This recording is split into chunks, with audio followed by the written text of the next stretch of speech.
एक समय की बात है। एक छोटे से गांव में एक युवक रहता था जिसका नाम आनंद था। आनंद बहुत ही मेहनती था, परंतु हमेशा चिंतित और परेशान रहता था। उसे कभी भी अपने काम और जीवन से संतोष नहीं होता था। वह हर समय सोचता था कि अगर मेरे पास और अधिक धन होता तो मैं सुखी होता।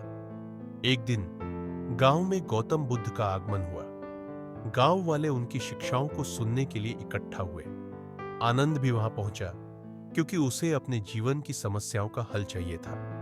जब बुद्ध ने प्रवचन शुरू किया तो उन्होंने कहा, सच्चा सुख बाहरी वस्तुओं में नहीं, बल्कि अपने भीतर की शांति में है। जो व्यक्ति अपने मन को समझता है और उसे नियंत्रित करता है, वही वास्तविक सुख प्राप्त करता है। आनंद ने यह सुना और प्रश्न किया, हे भगवान, मैं कैसे जानूं कि सच्चा सुख क्या है?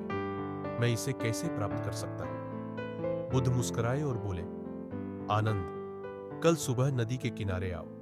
मैं तुम्हें सच्चे सुख का मार्ग दिखाऊंगा। अगली सुबह आनंद नदी के किनारे पहुंचा। बुद्ध वहां पहले से ही प्रतीक्षा कर रहे थे। उन्होंने आनंद से कहा, इस नदी को देखो, यह बह रही है बिना किसी रुकावट के। इसकी धारा को रोकने का प्रयास करोगे तो क्या होगा? आनंद ने उत्तर दिया, धारा रुकने से जल ठहर जाएगा और उसमें गंदगी जमा हो जाएगी। बुद्ध ने समझाया, ठीक इसी प्रकार हमारा मन भी अगर असंतोष और इच्छाओं से भर जाए तो वह अशांत हो जाता है। सच्चा सुख तब प्राप्त होता है जब तुम अपने मन को शांत करोगे और संतोष में जीना सीखोगे। बुद्ध ने आनंद को ध्यान करने और अपनी इच्छाओं को त्यागने की सलाह दी।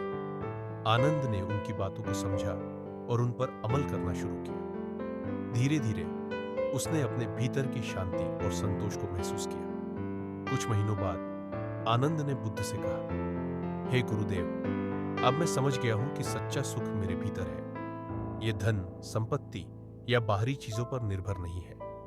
बुद्ध मुस्कुराए और बोले, आनंद, तुमने सच्चे सुख का रहस्य जान लिया है। इसे बनाए रखो और दूसरों को भी इसका मार्ग दिखाओ। उस दिन के बाद आनंद का जीवन बदल गया। वह न केवल स्वयं सुखी रहा, बल्कि दूसरों को भी सच्चे सुख का मार्ग दिखाने लगा। शिक्षा। सच्चा सुख बाहरी चीजों में नहीं, बल्कि मन की शांति और संतोष में है। इच्छाओं को नियंत्रित करना और आत्मज्ञान प्राप्त करना ही सुख का वास्तविक मार्ग है।